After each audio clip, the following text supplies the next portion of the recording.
WHO memberikan indikasi kalau COVID selesai di dunia ini baru tercapai di tahun 2025. Walah, sebuah perjalanan yang panjang sekali ke depannya. Masih 4 tahun lagi. Masih lama ya. Sama lamanya dengan menunggu Newman giliran pegang kendali bernegara. Baik, kita bahas lebih dalam tentang pandemi ini. Dalam kacamata perang, sesungguhnya saat ini adalah masuk kategori perang dunia ketiga. Perang dunia secara harafiah ya artinya ada musuh bersama. Musuh bersama saat ini adalah makhluk tak terlihat, makhluk kasat mata. Karena masuk kategori perang, maka pasti ada tumpah darah, ada casualties. Yang ujungnya ada yang menang, ada yang kalah. Karena masuk kategori perang, maka sesungguhnya strategi bernegara harus pakai war mode, strategi perang. Dalam strategi perang, jurusnya cuma satu, survival, harus hidup. Terlepas nanti perangnya kalah atau menang. Untuk hidup, kita lakukan apapun sekali lagi untuk tetap hidup. Apalagi sebuah bangsa yang harus tetap hidup. Apalagi sebuah negara yang harus tetap hidup. Dan dalam mempertahankan kehidupan bangsa dan bernegara, yang unggul bukan hanya hidup, tetapi juga memenangkan peperangan. Untuk menang perang, kita harus bertempur hebat, punya mental baja, kompak, dan punya strategi jitu. Menurut pakarnya, siapa lagi yang saya ambil referensinya kalau bukan Ibu Siti Fadilah yang saya kenal baik. Beliau banyak menginformasikan melalui YouTube channelnya juga. Kita sarikan bahwa virus punya sifat alami untuk survival, untuk tetap hidup. Biasanya punya 3 periode mutasi. Mencontoh Spanish flu di awal abad 20-an. Gelombang pertama, gelombang kedua, gelombang ketiga, virus bermutasi. Seperti bola dilepas dari tangan. Pantulan pertama lebih tinggi. Pantulan kedua lebih rendah dan pantulan ketiga terendah. Virus pertama kekuatannya terlemah, gelombang kedua mulai menguat dan ketiga terkuat.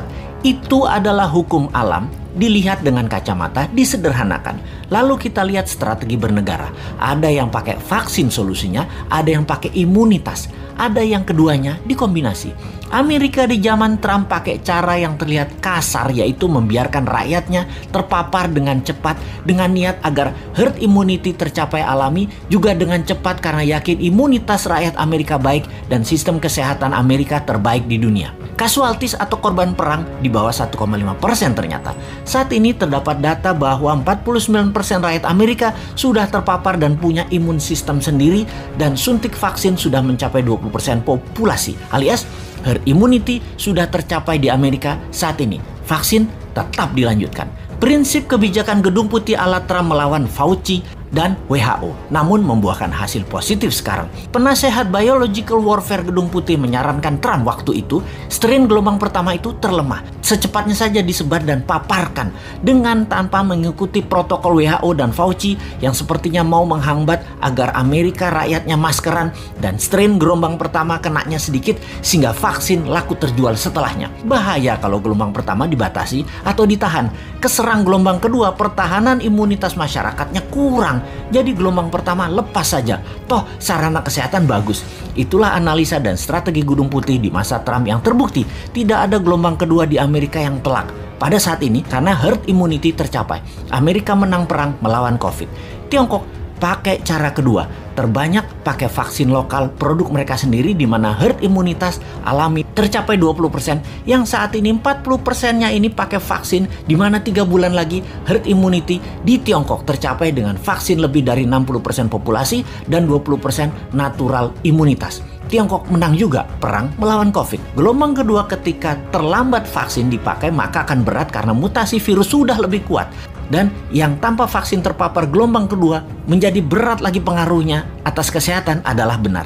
Strategi yang harus cepat-cepat dilakukan adalah vaksin disuntikan ke masyarakat. Di Indonesia, ketika gelombang pertama ternyata hanya memapar 10%-an populasi dan vaksin saat ini baru mencapai 20%-an populasi. Saat ini gelombang kedua terjadi di Indonesia. Sementara yang berimbas atau vaksin atau yang punya herd imunitas baru mencapai 30%-an populasi. Dan hanya mereka inilah yang mungkin kuat terhadap virus gelombang kedua saat ini.